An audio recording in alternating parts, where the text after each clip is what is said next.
It's Korpman, and the way I explain it is the P is not silent, but it's also not emphasized. Korpman. It's like the T in California. We never use it in all the words that have a T in it. It's just always a soft T, right? You had me confused that there might be a T in California. No.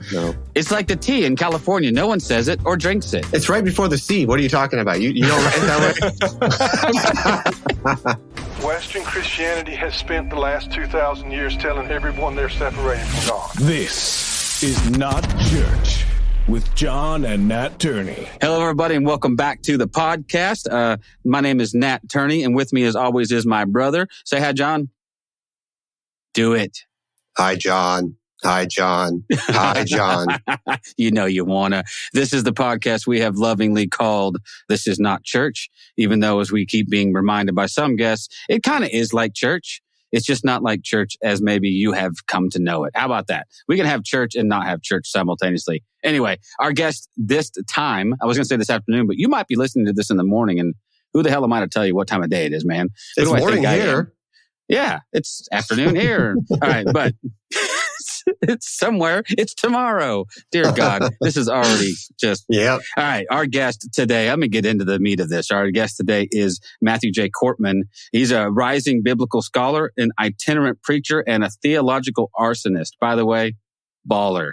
I need that. I need that title in somewhere. I know maybe in academic circles that's not great, but a theological arsonist is great. Anyway, he's currently pursuing doctoral work in biblical studies at the University of Birmingham. He's a recent graduate of Yale Divinity School, and he holds 4 bachelor's degrees in theology, archaeology, philosophy, and screenwriting. He's also an adjunct professor at La Sierra University. Let's see, he has traveled and excavated in Israel and Jordan and is proud to call San Diego, California his home. Matthew is the author of the book Saying No to God, a radical approach to reading the Bible faithfully. And man, we're just so glad that you can be with us today. How are you, sir? Well, thank you so much for having me. It's an honor to be on the program with you and have this conversation, this not churchy sort of deconstructed conversation. Yes, and it's just great to be here. And I'm definitely doing well, much better this morning now that I get to have a good chat with you two. Nice. Wow. I'm glad we overcame our earlier technological difficulties. Me too. We won't tell people how it was fixed because we don't want to give any extra credit to a certain large technology corporation that doesn't need anything from us. But anyway, of course not.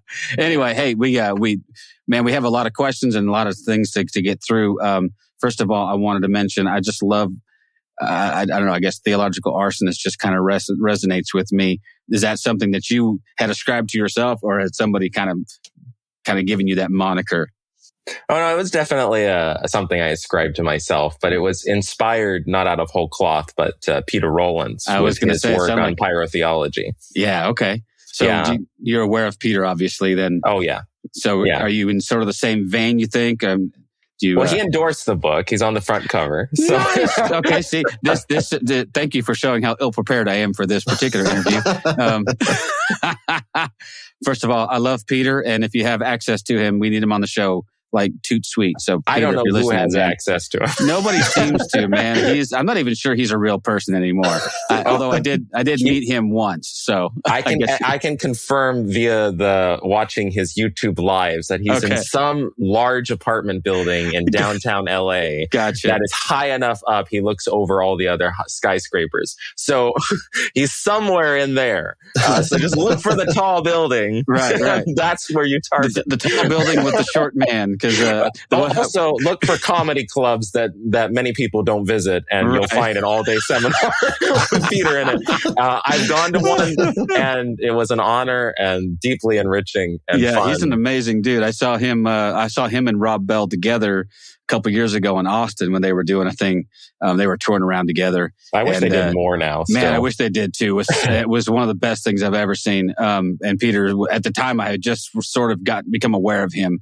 And what I was struck by was how tall Rob Bell is and how not tall Peter is. So when they're by each other, man, the contrast is striking. It's like, but anyway, I digress. So theological arsonist, what is it in your own words, man? What does that mean to you? I think, as a spin-off of what Rollins talks about with pyrotheology, which is sort of his his way of describing what Jacques Derrida described as deconstruction. But for him, it's pyrotheology. It's a way of describing burning instead of just deconstructing. But essentially, a theological arsonist, in my own self-description, just means that I like to set fires to sort of the standard assumed orthodoxies. I'm not afraid to see if something will light up, even though it's claimed it won't. And then, I like to poke around. But the thing is that as much as I'm a theological arsonist, I'm also deeply reconstructive. So I don't like just burning everything down. I deeply enjoy the aspect of thinking through, again, what can rise from its ashes or what still stays at the end. So it sounds edgy. It's fun. And I definitely get perceived, I think, that way, as sort of always on the edge, always willing to poke a hole. But my real goal in poking is to try to figure out how to make something stronger or to think through it better. So oftentimes, even though I'm perceived as, like, say the title, Saying No to God, sounds like I'm very much poking and going to, like, what was it? I was just at the Society of Biblical Literature meetings, and I was having lunch with a group of scholars. And when I said my book's title, several of them were like, "What?" Like, they were like, "Wait, what?" And like, they're somewhat liberal. I mean, like, they're not, and that was the funny thing when I tried pitching the book one time to HarperCollins. And one of the people there, like, their eyes lit up when they heard the title, because I was still in the midst of finishing it. And they heard the title and they're like, "Why on earth would we say no to God?" And I was like, "Oh, wait, you're asking me that?" Like, right. Harper Collins, like Harper One, like, like publisher of John Shelby Spong and other. You are shocked by the title. Okay, well, I guess I must have hit a nerve, because it seems to trigger both sides. So people hear that title and they think, okay, this guy is really provocative. But then the funny part is how many conservatives have secretly told me, "Oh yeah, this idea is not that provocative." Right. So, that's something that I think is kind of, it sounds provocative. I'm a theological arsonist. And at the same time, what I end up doing with my burning somehow seems to leave people feeling like, "Oh, well, this is how it was supposed to be." Like, yes, of course, good thing we set that fire. And that's the way I think good pyrotheology should be. Yeah, no, I agree. Do you find yourself in a similar camp then? Would you put yourself in the same sort of category as, say, like Greg Boyd or, say, Thomas Ord, who might find themselves in like the open relational theology camp, or are you somewhere else entirely? So it's really interesting, because I have a lot of people who are in open relational theology who endorse the book or like my work. So, for example, Thomas J. Ord went ahead and endorsed it. And I was included in a recent book that he helped to edit on open and relational theology essays. So there's a lot of points of contact. I wouldn't necessarily put myself in that camp, and that's both because I'm not really studied enough on open theism in order to think about exactly how I consider it. I was recently in a conversation in one of my classes with another professor, and we were discussing this. But I definitely think that God grows with humanity, but at the same time, the whole concept of theomachy or God fighting or saying no to God assumes as a basic construct that God's character is unchanging. So, when I say God grows with humanity, there are limits to how I perceive that growth is. And so I'd say that probably the way that I understand the dynamic ability of God to grow with humanity is more limited to the aspect of adapting to humanity and working with the consequences of a world that has its own thoughts. But I wouldn't extend that to the idea of God himself learning something new about himself. So I would probably draw the line there and say that God is who God is, and God commits to remaining who God is eternally. And so there isn't something like, well, God got it wrong back then, but now he's figured out. I would allow that God sees his creation doing new things and does new things in response. So, for example, a great possibility for this is God starts humanity according to Genesis in a garden, but by the end, he's got them in a city. But it was Cain's descendants that created the city. Cities are a creation of sin according to Genesis. And yet, God adapts that as the home of human beings. God does not say, "Oh, I've got to take you all back and move you to this original perfection I planned. He adapts his perfection to humanity.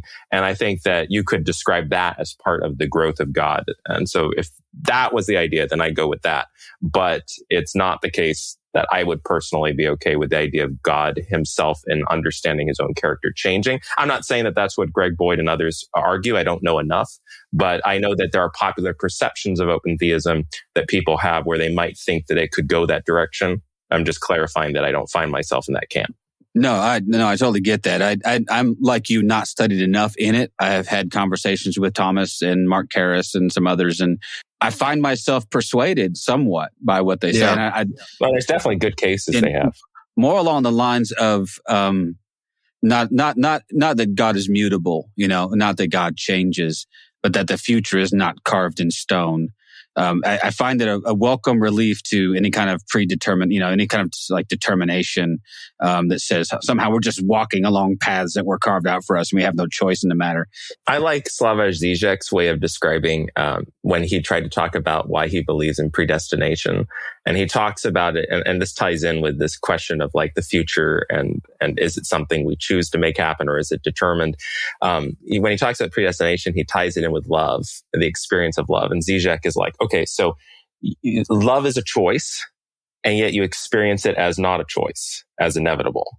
When you fall in love, you can't claim that it wasn't your choice and somebody bound you to it. It was your choice. And yet you experience it as something that you could not have otherwise chosen. And so in that sense, I think Žižek's understanding of predestination matches well to the idea of a future that's not determined, and yet we experience it as determined. If God is love and God's love is persistent, in that sense, the future that love desires is, you could say, an inevitable outcome, and yet it's also a choice. It's something that has to be enacted. It's not something that's automatically just determined that that's the way it has to be, but it's experienced in that way by us as an inevitability because of God being love. Well, I like that. Go ahead, John. Well, I was just say one of the sections of open theism that I kind of grabbed onto is this idea that God requires our participation for things to happen, and I find that that part for me is. And correct me if I'm wrong, but I can see it as a connection to your book as well in saying no to God. And that's the idea that God is going to, within some of the examples you give of people saying no to God, right, is this participation of us within the story. And it's almost like God is wanting us to kind of push back on some of this stuff. Like I said, Nat and I were kind of chit-chatting a little bit before you came on. And, there are some really good examples you use of times when saying no to God is appropriate, I guess is the best word. And in what way is that, I guess my question on it is, so you're saying that you believe that God is to a certain degree unchanging, right? So how does that work with this idea that God sets forth like this system of events that then we as humans say no to? So how does that fit into this idea that God's not changing, but it kind of almost looks like he is? Great. This is a great question. And I really didn't deal with it in the book that got published. I've been writing an academic version of the book. Yeah. And I definitely had to delve into that question. Like philosophically, how would this even work? Like, okay, so we see in the Bible evidence of it suggesting that, but what system would you have to assume to make sense of this logically? And so the idea in a sense is that if you imagine, that God is, let's say, God is love, God is who God is, and that's just what he is. And so you say, okay, God is the good, God is love. So the good and God are one and the same. That would seem to confirm, as I talk about in the book, Euthyphro's dilemma of, are things good because God says so? So they're just arbitrarily connected to what God is. Assuming that God is good, then that's a good thing. But also, is it something that is just intrinsically so? And so that's why the gods like, what the gods do, because they are in fact good things. So with God in the Christian tradition being singular and being the good, what's interesting is when God enters time, something happens. You can reference God outside of the present. And that's a scenario that is unique, I think, to monotheism once you assume that God is the foundation of reality and there's only one God. And so then you're dealing with the question of how would one talk about God? Well, okay, Moses sees God in Exodus 32, come to him with something that seems to him totally wrong as a suggestion. I'm going to kill everyone, start over things with you, make you powerful. And in that moment, God has acted different than who God is. Now that looks like God's changing. Now, Moses responds not by citing some sort of autonomous morality or saying that, hey, wait a minute, these things are the true good and you're departing from them.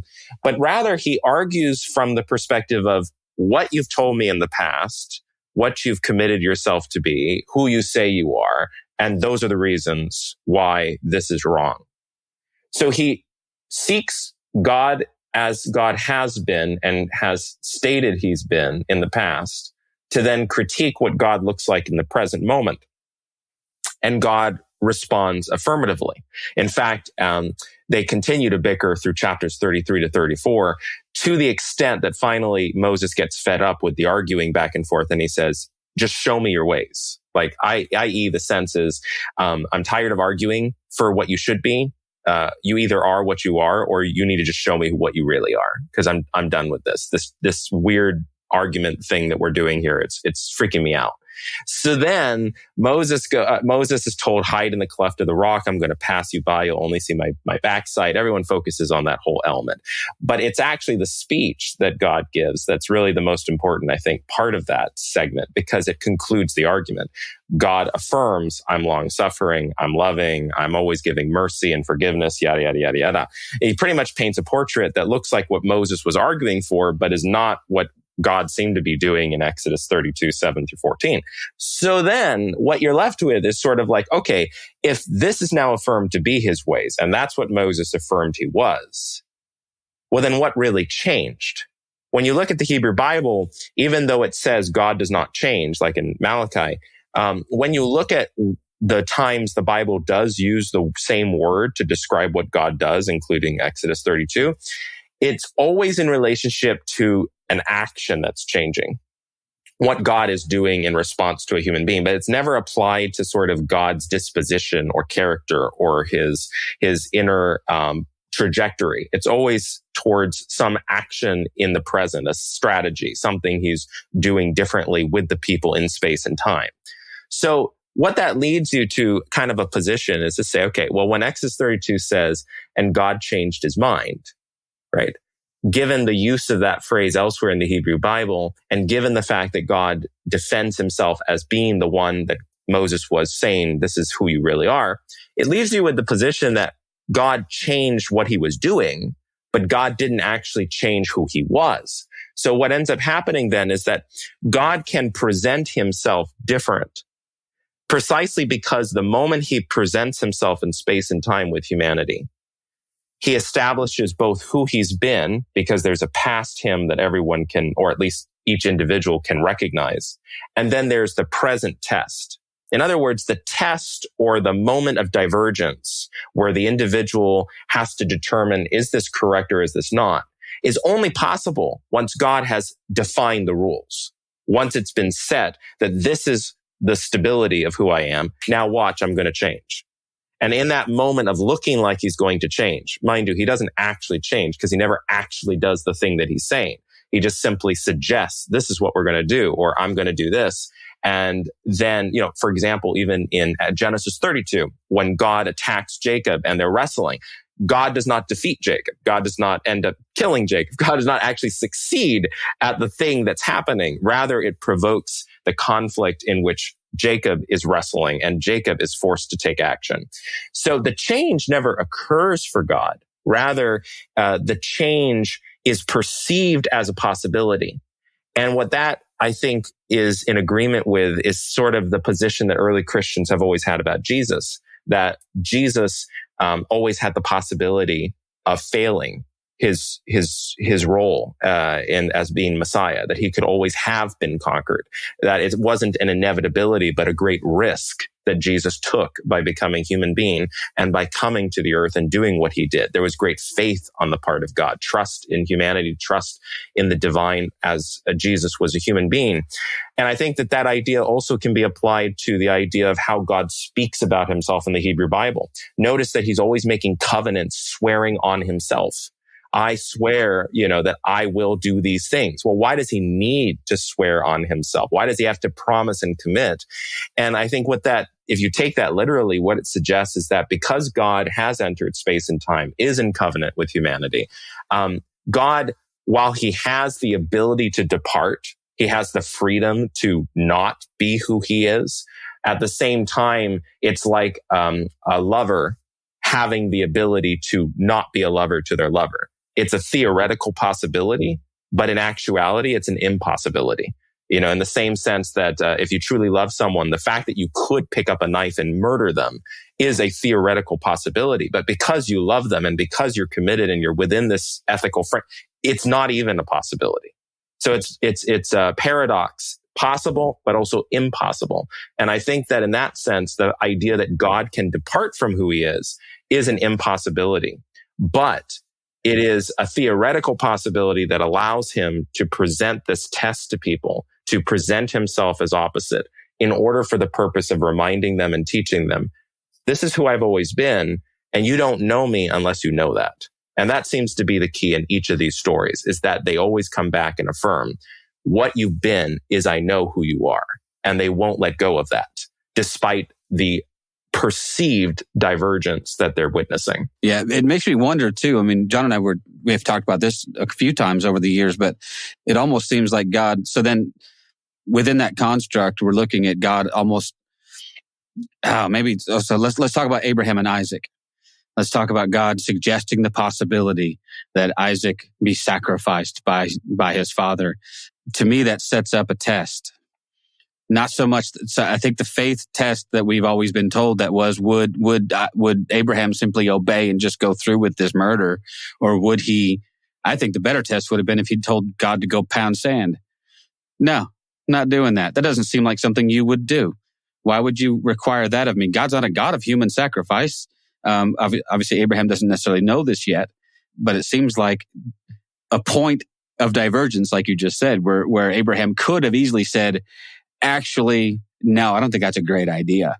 And maybe God might have been like, yes, okay.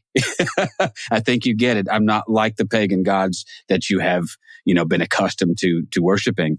I suggested that to a pastor once or twice, and he just about threw me out of his church, but I still think it's a great idea. I mean, I like the, I don't know. I like the idea of wrestling with God. Yeah, no, I mean, in the second chapter of my book, I reinterpret the story of Genesis 22 and think of it differently. I'm one of at least I know 3 different scholars in the past few years that have come out with radical revisionary ways of reading it, along with Dr. Arlene Drew and Dr. J. Richard Middleton, who just came out with a book on it called Abraham's Silence, in which he argues that Abraham failed the test.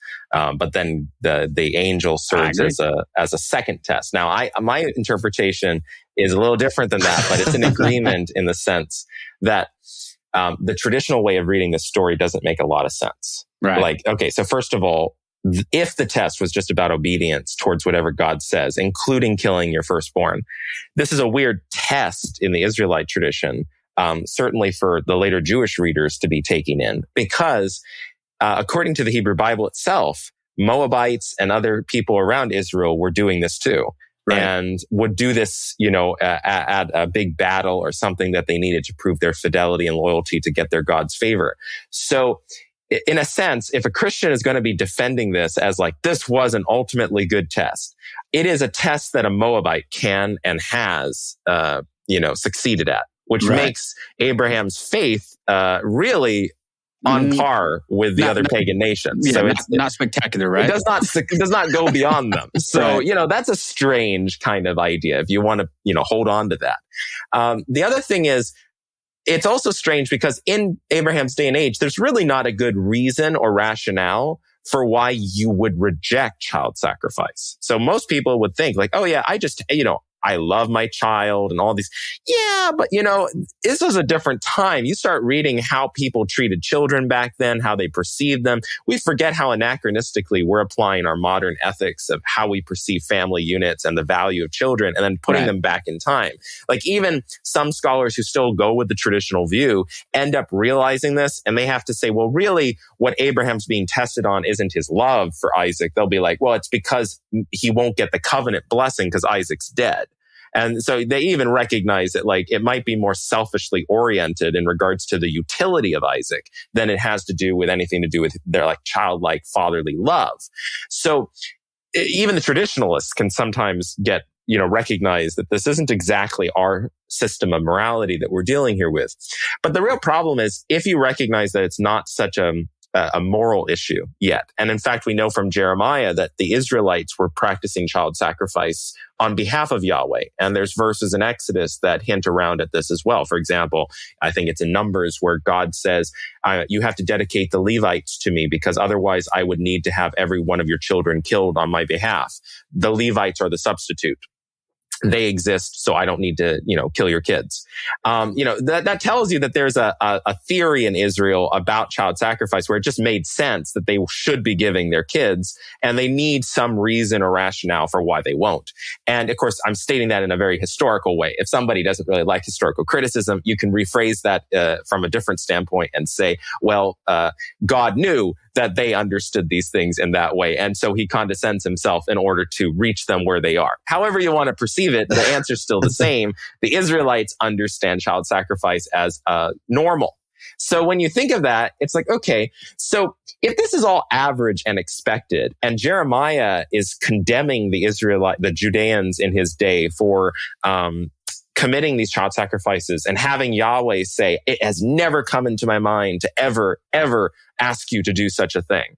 When you have that kind of level of rhetoric and you realize, okay, so this is the minority position that Yahweh doesn't want child sacrifice. A lot of people there think this makes some sense. You go back to Abraham's period in the narrative. Abraham's come out of idolatry. He's come from a pagan nation. He was surrounded by these ideas. He has not had a Moses Mount Sinai situation. So he doesn't know any of these things. You wouldn't presume he should have any understanding of it. And if it's even hard for the later Israelites who do get God's laws against this to give up the idea, how much more for Abraham, who has no laws to speak of, to think of that? So then if that's the issue, here's where the real problem with the story comes. In order to have the traditional view, you have to read the story of Abraham and Isaac in a way that pretty much ignores certain aspects of it. So when Abraham and Isaac are about to go up the mountain and he tells the servants to wait, the slaves to wait down at the mountain, he says, well, the boy and I are going to go up and the boy and I are going to come back down after we worship. Now, most traditionalists who are commenting on this story are going to argue, well, he's lying to them because he doesn't want them to interfere. This is stupid, in my opinion, for two reasons. I know it's not really academic to say stupid, but it sounds silly. It sounds so silly. One, why would slaves dare to disobey their master? Mm-hmm. It would take something really strongly morally convicted, I would think, to have them risk their behalf and being cojones. Right. Sorry. And child sacrifice at this period of time is just not that issue. Right. It's not like today. So the motivation's not there, and the problems that would be welcomed on them are not there. And then why does Abraham lie about something that isn't that controversial? Right. That wouldn't strike somebody as like impossible. So that it just doesn't make sense. It sounds way too anachronistic. So then the only real other option, tangible, is just accept and believe that Abraham's telling the truth. That he really does believe that he's not going to kill Isaac.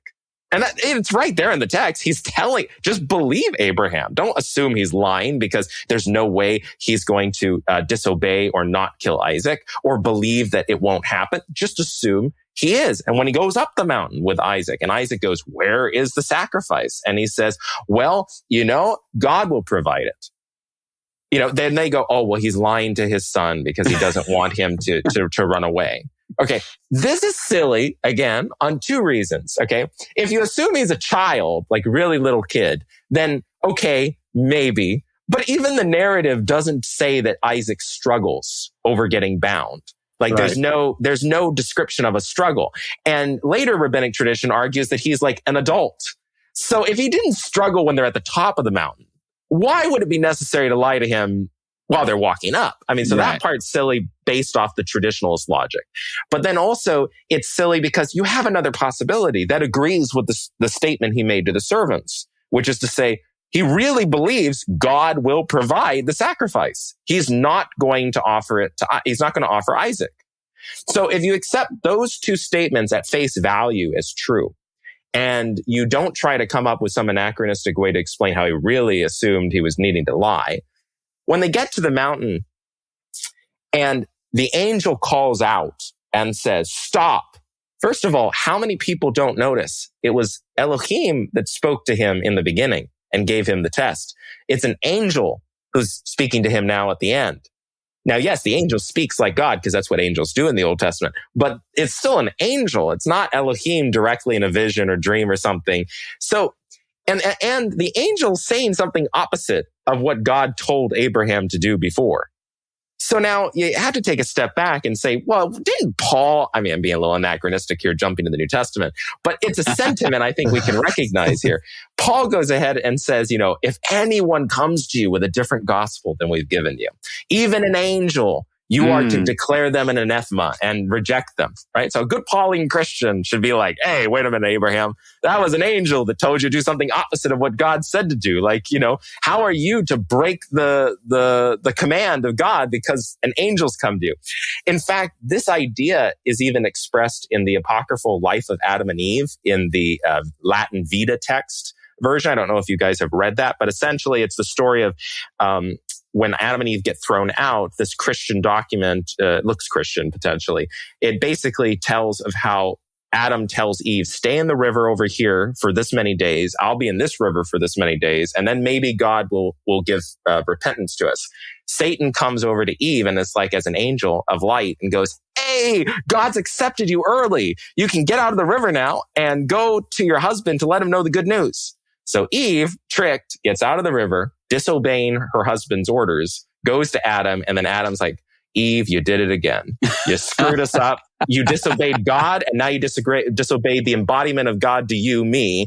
And okay, now we're all screwed thanks to the fact that you as my wife can't obey me. And I mean, the whole message seems to be essentially the argument that, you're supposed to obey your husband like you should have obeyed God in Eden.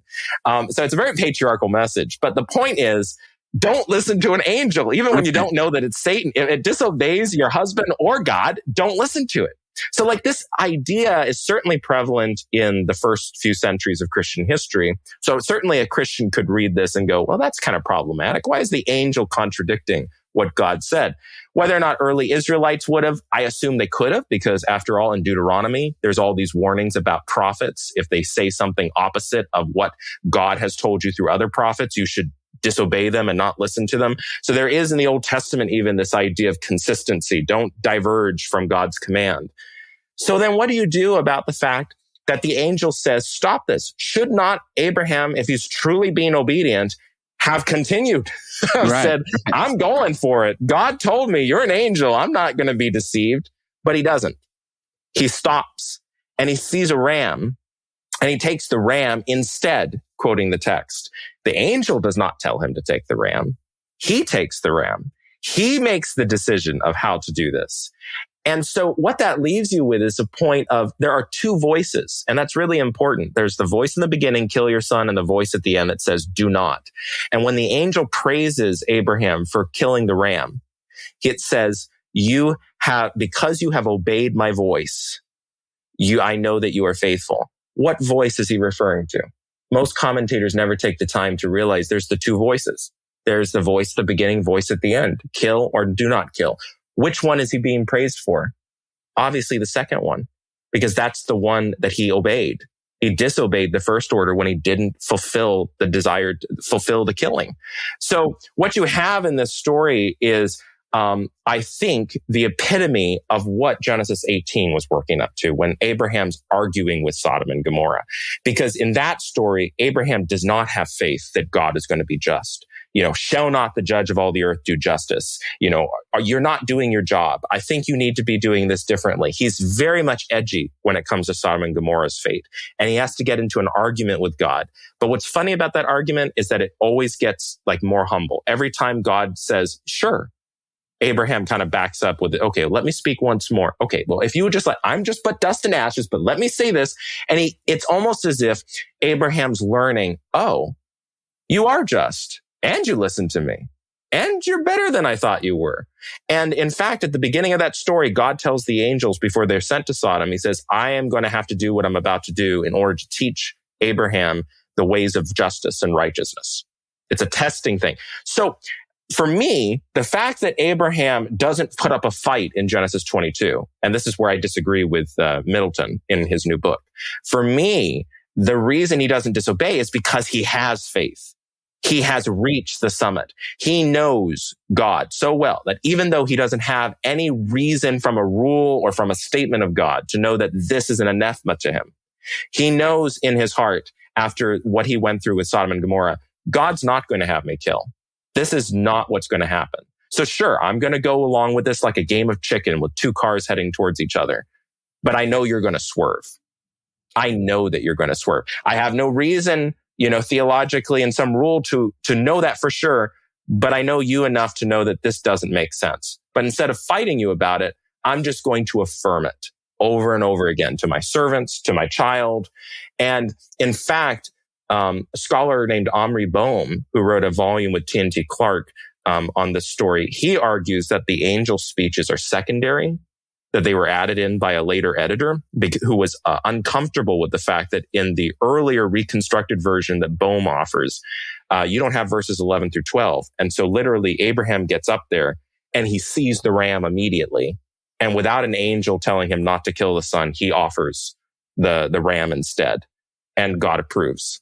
And so in a sense, Bohm offers an even more radical reading, not just that he has two voices to listen to, but without any direct offering of God countermandering his speech, Abraham makes the valiant decision to take the ram and to affirm that because he kept promising and saying, no, son, God will provide the offering. He sees the ram on the mountain. He goes, God provided.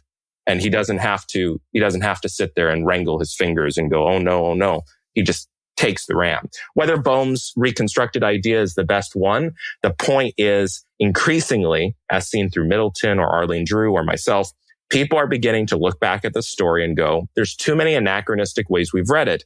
This story is not praising blind obedience. It's praising a very engaged, even doubtful, but doubtful in the sense of affirming a better faith in God approach to how to have a relationship with God. What made Abraham really different? It's that he knew God better than the Moabites did. What I like about all of those versions is one of the things it just takes away, and it's what I was raised in, when I was in church, was that this was always a crisis of faith, right? That this was Abraham's crisis of faith.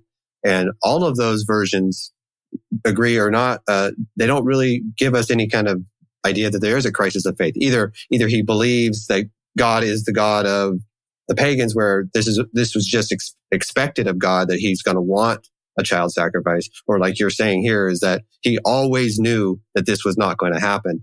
Because I think there's like this really weird theological gymnastics that happens at the end if it's a crisis of faith, and they have to throw in this idea that Abraham believes that he will kill his son and that God will resurrect his son. That's the best answer they can give you, because like you say, he says that they're going to come back. He's going to come back with his son, right? Yeah. So there has to be some way that that's going to happen, even if he kills him. And that's that, then God will just bring him back to life. God will resurrect him. And from my understanding, there's no basis for that at all. So where they get that from is the letter of Hebrews, which when it's thinking about and recounting the story, it states that as an idea, which made sense to Hebrews because in the period Hebrews wrote, it was about 200 or so years after the idea of resurrection became popular in Judaism. And now that's not to say that it's not true. It just means that somehow, we don't know how, maybe through some prophets that are anonymous, the idea of resurrection became common knowledge among the Jews, and they accepted it and understood it was Orthodox teaching. But before that period, in the Second Temple period, it was not an idea in Israel. You do not find, like Job says, humans fall down like trees and are never to rise up again. Or Ecclesiastes, animals and humans are the same. They head to Sheol, and that's the end of their days. There is this sense of no resurrection hope, which made Israel quite unique in the period that it existed. But it's anachronistic to apply Hebrews' view to the earlier period. Now, whether or not Abraham could have historically known those things, who knows? We don't have writings from Abraham's period. We have writings from the monarchy that are describing things that happened hundreds and hundreds and hundreds and thousands of years before. So we can't speak to Abraham, but we can speak to what the Israelites believed when the story in Genesis was written down. And they did believe that resurrection was not possible. So we know that for the first audiences and the people who wrote the story, they didn't have that in mind. So you can, like Hebrews, try to read it that way. But even if you read it with resurrection in mind, it still shows that Abraham's doubting God, because God didn't say, I'm going to have you kill him and then I'll bring him back. He just says, I'm going to kill him. That's it. That's the end. And you're going to do that.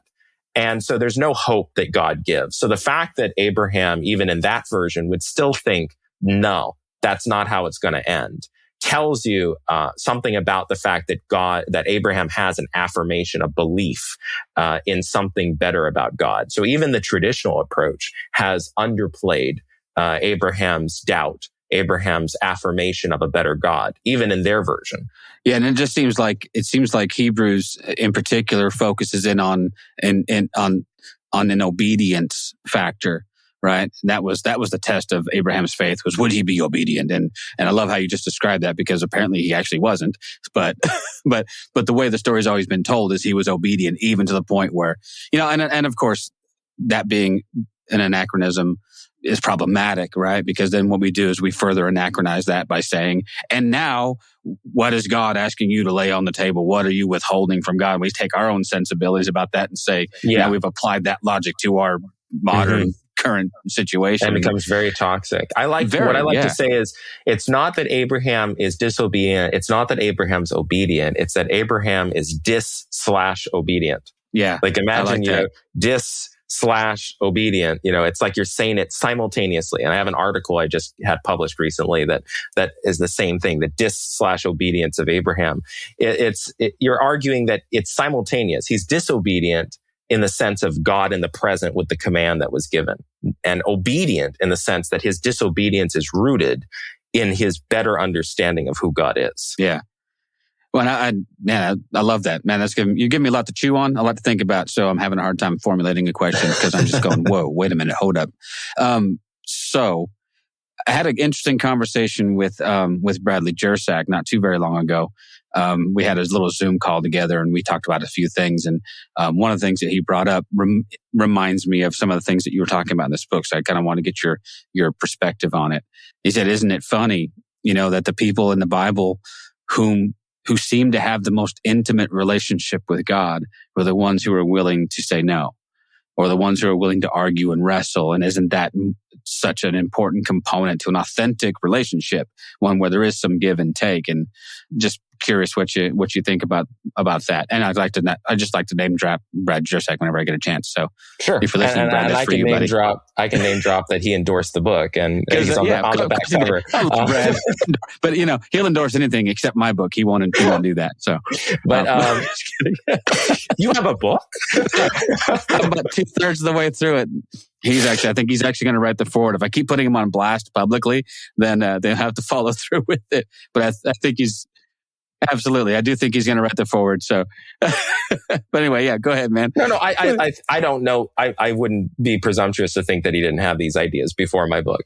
But the point is that, I think it is an important factor that in the Bible, you do have these stories of people who resist God and win, or they resist God and prove that God is exactly who they thought he was in order to resist the present vision they have of him. And that tells you a lot about what faith has to be. It can't just be a blind obedience. It has to be very much an intentionally engaged and really, almost like exactly the metaphor of relationship. You have to know your spouse. You have to know your partner. You have to know your friend. If you don't know them deeply and intimately, then you can't figure out who they really are, despite sometimes what they might say. It's like someone says, "Oh yeah, I'm doing great," and you go, "No, you're not." Nah, right. Yeah. How dare you presume to speak on behalf of another person and tell them that their self-affirmation is wrong? I mean, think about our modern sensibilities now in terms of, the autonomy of the self and thinking about, if somebody tells you this is what they are, then you accept that. And yet there's this fundamental level of understanding that people lie. They disguise their true feelings. They hide what they're experiencing. And it's only if you truly know them that you're able to recognize the deception. And in fact, the person who's trying to deceive actually secretly wants the deception to occur because they are not to succeed. They want that. They say, "Yeah, I'm doing fine," but they do really hope deep down inside, potentially, even if they don't articulate it, that their friend will recognize they're not. And in a sense, prove their friendship by pushing forward and trying to help them. Zizek discusses this in regards to, in a less relational model, to romance and eroticism, where Zizek argues in his philosophical works how, women, and I think this applies also to men, but it's certainly more traditionally in history, it's been women where, the female goes ahead and wants a game in a sense. Like it's they want to have an on-off kind of romantic tension in terms of, no, I don't want your time. But at the same time, yes, if you really want me, you should keep trying to, pester me. But the problem is, Zizek goes, this is the dilemma. There are people who don't want that pestering. And then there are people who want the pestering. And that it's a game for them. It's not a game for the other. And so human beings are trapped in this weird paradox where we both say no, but we're inviting yes. And that's exactly what we see with God in Exodus 32. Moses, stay away from me. Do not interfere. But then as John Calvin, Luther, Ellen White, a number of people have throughout, and scholarship have noted is, it's really more of an invitation. No, get away from me, Moses. But yeah. If you're a true prophet, you'll know that that's your invitation to jump on in here now. And so, right. It's not a simple thing. It's not like you just automatically can guess it. You need to know the person. Why it's so dangerous with dating is you don't know that other person. They are the unknown. You can't determine or figure out right away, are they playing a game or are they serious? And that creates a tension. But with God, with relationships, you do know this person and you have a basis for figuring out, are they wanting you to go in further? Are they serious? They don't want you. And I think that's the key difference is you are dealing with a relationship in which you have the ability to know who God is. And that's why Moses and the others act. And I think as Christians, which is how I apply this obviously going forward, is when you think about how does this apply to the Bible and the way we read it? Because it's one thing to talk about Moses and Jacob and all these characters, Abraham. How about when we read their stories? How do we embody the way that they think and act and talk when we're reading scripture? And it's when you do that you recognize, oh yeah, especially in our case as Christians, people who read the New Testament. And you could do this as well with just the Hebrew Bible, but in particular speaking as a Christian, because you have Christ as the embodiment of who God is in human flesh, you have a direct revelation of what God is supposed to look like in embodied form. Yeah, you have a responsibility that when you're reading the Hebrew Bible or when you're reading the New Testament and you see something that fundamentally is at odds with the trajectory of who Jesus is, yeah, you do need to know Jesus, God, well enough to be able to say to that image of God you see there, no, I can't accept that. That is wrong. And it's not being unfaithful to struggle and wrestle with that text and say this disagrees with Jesus. That's the epitome of faith. You're doing what all these prophets in the Bible have done before. Yeah. So is that something that you bring to the table when you maybe, like I wrestle with violent passages in the Bible, and I wrestle with those kinds of images of God being retributive and being, vengeful. And then we come along, we have Jesus, who is the exact representation of the Father. We have Jesus, who is the perfect embodiment of God. And I have to reconcile those two images. Okay, one a violent, retributive God, one obviously the Prince of Peace, who's telling us to love our enemies, all the while he's apparently planning to roast all of his alive for all of eternity for whatever, misdeeds they've committed. So is that fair then to bring that sensibility to the scripture and say, wherever I see those images of God that are in direct contradiction to the character of Jesus, I get to push back and say, yeah, I'm not so sure about that one? Yes. As long as you recognize that it's a wrestling match, it's a confrontation. That's my favorite word for this, because in a confrontation, you are confronted by and you confront the text itself. And as long as you're preserving that tension, that the text has the equal right to push back against you, like God did Jacob, but you have the right to keep pushing back against it as well. So you might, for example, it might turn out it's like Jonah, where you lose. Your value system was opposite of God, and God's having to instruct you through the wrestling match that this is not me. And you know that deep down inside, and you've just been fighting for the wrong thing. You need to preserve the ability for the text to confront you. On the other hand, you have to preserve the ability for you to confront the text so that you can be like a Jacob who does say, no, you did not come to curse me. I want my blessing as you promised from the beginning. And you win because you affirmed who God truly is, despite what you're seeing that looks so devastatingly menacing. And if you don't preserve that tension, you can run into the risk of making scripture subservient to your own ideas of who Jesus is, because of course, none of us have access to a perfect understanding of who Christ is. We're always evolving in our view of him, growing in a deeper understanding. So there's always the ability for us to get it wrong. So you don't want to idolize your own view and then make that a rule in which you'll always reject whatever the Bible says if it disagrees with you, because then you're basically the new Bible. On the other hand, you don't want to allow the Bible to overrule any of your understanding or to ignore all the contradictions that could exist and tensions so that you avoid the wrestling matches, but also potentially lose sight of who Jesus is or who God's deeper revelation of his character is. So in keeping that tension, yes, if you're looking at a text and you're saying, now wait a minute, there seems to be a fundamental divide between the trajectory Jesus is pointing in and this. Yeah, that's a good sign to say, no, this is a problem. And certainly, I'm a Seventh-day Adventist, my denomination rejects the idea of an eternally burning hell. And it does so on very stark terms, that to believe in an eternally burning hell is to believe God is like Satan. And if you believe God is like Satan, that makes the belief satanic. Right. So that such a doctrine, to present God in such a way, is an anathema for Christian theology. So it's very important. Doesn't mean that you're denying there's a judgment. Doesn't mean you have to deny that there's the idea that people get their just desserts. It doesn't, any of those things you can wrestle with.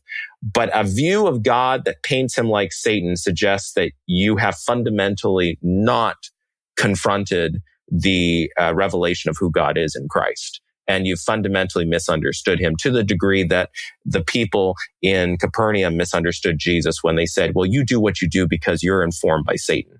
Right. And Jesus says, well, you've committed the unpardonable sin. What's the unpardonable sin in that story? It's that they see good, they see God's image, and they say, no, that's evil. And so if they saw evil, they'd say, well, there's God's image. So when you're viewing hell, you think, well, there's the beauty of God. I think you're dangerously close to the unpardonable sin. Because your value system is turning so far upside down. It's not like, I'm not saying people who believe in eternally burning hell are having unpardonable sins. I'm saying that when someone's so committed to hell as a doctrine that they're writing, and praising how this view is so beautiful and so righteous. Yeah, I think that they are coming close to that problem where they're doing the reverse of the people in Capernaum. They're seeing something horrible and evil, and they're saying, no, this is right. If they have zero tension in themselves and they can say, yep, this is beautiful. Yeah, you can't help but think that that could translate into something ethically horrible on earth. If they can view God doing that to humans, how might they view themselves in leadership doing to other people? We saw that as well with, the early Protestants were burning people at the stake, just like the Catholics were burning Protestants at the stake. They disagreed on who their victims were, not on the methods. Right. And so that's something we have to be aware of. And yes, there needs to be a healthy confrontation. Yeah, no, love it. Yeah, there was two stories I was going to bring up as kind of wanted to get your opinion on. One was Jonah, and you did a pretty good job explaining that one. Because in that story, I mean, it seems like Jonah says no, but God forces his hand into a yes, right? So, well, Jonah never actually agrees at the end. I mean, Jonah just kind of sits there and stares at God. But Jonah himself states during the story, I knew that you were going to want to forgive them. Right. And I said no because I think you're wrong. Right. And what it shows is a fundamentally polar opposite value system that Jonah has embodied, opposite of what he knows God's system is. Yeah. And that's precisely why his no fails. The kinds of things people succeed at are the kinds of things you'd never think that God would be resistant towards. Right. And the things and the battles in which they lose are the battles that usually have to do with things we already know or expect that God's against. And that's the secret. If you're fighting for God's character, then you recognize it's a test and you're doing it right. When you fundamentally disagree with God's character, you end up getting into battles with God that you can't help but lose. So the other story, which, I mean, I'm kind of playing devil's advocate because I don't hold a very literal version of the story anyway, which would be the story of the flood, where this would be a good example of where maybe Noah should have said no, because if he knows the true nature of God and this seems to go against God's idea of, doing harm to a mass amount of people. So I know we're running out of time because we're coming out at the end, but how do you acknowledge, or how do you even come close to explaining this version where Noah doesn't even seem to have a problem with the extermination of basically the whole human race? Well, the first thing is to recognize, and of course, I don't spend as much time in this book particularly discussing this. I do in the next one I'm writing. But the first thing is to recognize that the Bible has a diversity of voices. Biblical scholarship points it out time and time again. And there are disagreements. So as much as there are these stories about people that are arguing with God, there are also stories in the Bible that would teach it as an anathema. Like in the book of Kings, you've got a story in which there's these prophets, and one prophet comes to another prophet and says, bloody me up, strike me, bloody up my face. And the other one goes, no, what's wrong with you, dude? Like, I'm against violence. Like, I'm not going to do this. And the prophet who asked to be bloodied up says, because you didn't bloody me up, you're going to get eaten by a lion. That's God's punishment too. He goes up to another prophet, says, bloody me up. The other prophet's like, oh yeah, I'm not going to get eaten by a lion. Starts doing it. And then, the guy all bloodied up goes to the road. There's a lion chomping down on the prophet. And one of the kings of Israel comes over and he doesn't recognize the prophet. And so the prophet plays a word game in order to give a message of woe to the king. And so you realize, the only reason he needed to be bloodied up was so that he wouldn't be recognized. But the story's intent is to say that you can't argue and you can't question what a prophet tells you. Mm-hmm. Otherwise, you'll get killed. So even though there was a reason, even though the prophet could have just told the reason to the other prophet, the moral of the story is you just do it because God said so. Mm. And you should never fight back or argue or you'll die. And there are stories like this all over in the Hebrew Bible. Here's the important point. Yes, there's two contradictory voices, but rules of logic do apply in theology. So a universal rule isn't universal if there is even one exception. So in the case of thinking about the idea of arguing with God, even though there are texts in the Bible that would lead you to believe that you can never argue with God, the fact that the Bible affirms that there are cases where people do argue with God and win, that means that it's not a universal rule that you can't argue with God, which means that essentially those texts really lose their value for what their argument is. The texts that defend arguing with God win because that now has to become the center, because if you can do it, you have to know the rules and understand how to do so. So logic helps us to recognize that even though there's this diversity, there is a way to prioritize and create a hierarchy of theology within the Bible for how to apply these texts. You would not apply the universal rule of not arguing with God over the exceptions of people who did. Now, with note to Noah, that story is one of those cases where probably the authors who wrote it didn't even think of that. I think in the Talmud, there might be a case of somebody who wrote or gave the opinion that, why did Noah do what Abraham did with Sodom and Gomorrah? I think there's something like that. People have thought about this issue, obviously, before. But when we're trying to think of like the original author who wrote that story, probably didn't cross their mind, right? Think about the assumptions. The assumption is that God can repent, because he repents of having made humanity. And then he's also seemingly repentive of having tried to destroy the world.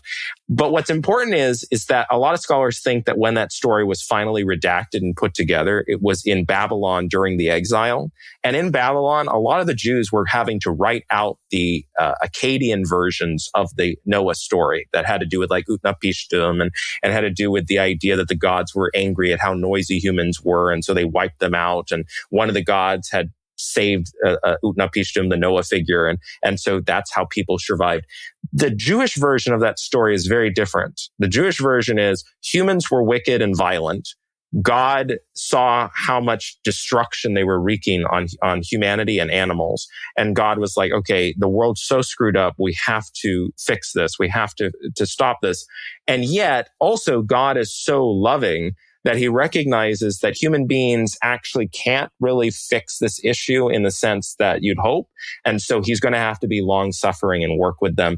And it says he puts his bow in the sky. And that's really important because in the Hebrew Bible, God's bow is his destructive weapon. So when God is like Job talks about God flinging his arrows at Job, right? That's the idea of God's got his bow and he's shooting arrows. When God says, I'm putting my bow in the sky as a sign that I'll never destroy the world, it's like God saying, I give up being a warrior God. I'm not that kind of God.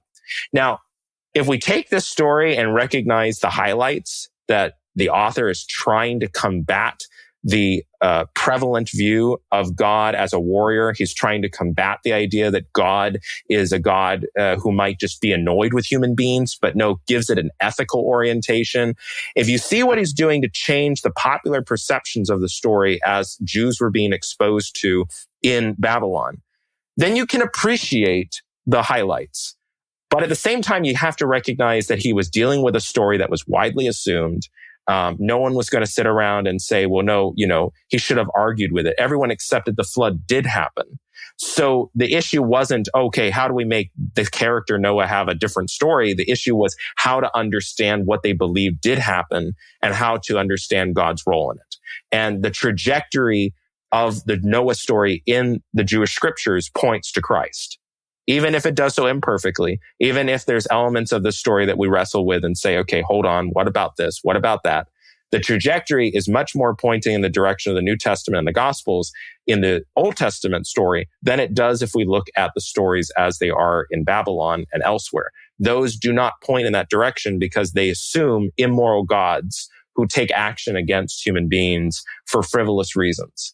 And I think that that's important to recognize the trajectory and the orientation and not get too lost on the details. But we should, and I think it's right as Christians, to recognize those problems and to always make sure that they are under the purview of the gospel as a whole. Yeah, no, man, that's great. Man, I love it. I love all of that. I had heard some people argue in the past, and I need to do some more digging on this.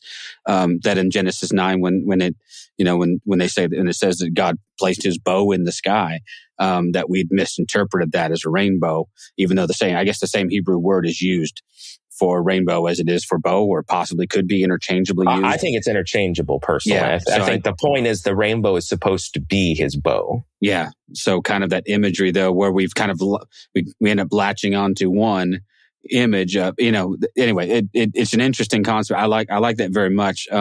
My sense of the Bible as a whole over the last several years is that it all has a trajectory. There's an arc to the story. And so I'm concerned primarily with where it lands. Obviously, I'm interested in how it gets there. It lands on you. Yeah. It doesn't land in the New Testament. It just points you in a continued journey. Or as people like to say, it's not the destination, it's the journey to get there. Right. And so because life is contingent and it's constantly changing and evolving, and because the world and people are constantly growing, the goal keeps shifting. And that's okay. Because as Jesus said, I'm giving you the Holy Spirit, the Comforter, to guide you into all truth, which I could not give you now. And that promise does not end with the apostles at Pentecost. That doesn't end with the first few centuries of Christians. It continues. And so, it's not the Holy Spirit will guide you to the destination. Right. But into the truth that continues to need evolution and continues to need a Christ-centered focus continually. Yeah. Well, and I love the fact that what that allows us to do then is to wrestle with Scripture, not necessarily expecting resolution. Like we can preserve that tension, right? We can learn to actually live sort of comfortably within that tension, because I don't know that there's certainly no nifty little trick that comes along and just allows it all to line up and make total sense. So, it aligns itself more with where I'm at in general with my faith anyway, which is I'm learning to be uncomfortable with being uncomfortable, or being comfortable with being uncomfortable. I'm learning to be content with not always having the answers. As a matter of fact, I'm learning to enjoy the questions more than pat answers, for sure. So, a book like yours comes along, and I'm eager to read the next one. Is that going to be are you going to do you said it was a more academic So book, I have right? several. So I have a book. I have the academic version, which is right now, Fighting with God, A Theology of Confrontation. And I've been trying, I'm so busy currently. That's hard to find time to finish up working on it. But then I have another popular work, which is called Subversive Inspiration. Gotcha. Okay. And so that one as well is in the works. So we'll see, in terms of time, but when you're doing your PhD and teaching and also trying to publish lots of academic articles and you got classwork and other stuff, you do find yourself pressed for time. Yeah, but this is why this is the pursuit of the young, because you have boundless energy, apparently. And or just realistically know I have to. We're like, F that, man. I'm going to go get a nap, and I'll write some of this tomorrow. Sometimes that happens. Sometimes it's just like, no, I'm turning on Call of Duty. That's it. There you go. Turn the brain off and I get it, man. Well, hey, I really hate to cut it. I wouldn't say short. We've had a really good conversation, man. I enjoyed this. And you've given me a ton to think about, which I always really, really appreciate. If you guys get a chance, man, make sure and check out Matthew's work. I'm sure we'll link to all his stuff in the show notes, links to his books, obviously, in his articles and places where you can find his other work. But man, check him out. This is, I'm sure, just the tip of the iceberg of all the great stuff that he has to offer. So, and if anyone needs to find, if they're like, oh, what am I supposed to search for? I mean, you can literally go to sayngnotogod.com. Gotcha, and you'll get like all the options for where to buy it. But you can find the book Saying No to God at any retailer, any bookstore. You should be able to find it. It may not be on the shelves anymore at your local Barnes & Noble, but Barnes & Noble can order it. For sure. Yeah. Yeah, no, definitely do it. Buy the book, support our guests, man. We appreciate it. Man, thank you so much for taking the time to hang out with us. Thank you for having me. It's been a wonderful conversation. I appreciate that very much. Thank you for listening to This Is Not Church. Be sure to rate and review the podcast on your platform of choice. If you would like to partner with us, visit patreon.com/thisisnotchurch, where you will receive exclusive content such as early access to episodes, videos of upcoming episodes, and live Q&A sessions. Be sure to check out our Facebook group or follow us on Twitter and Instagram. All the links are in the show notes. We'll be back soon with another episode.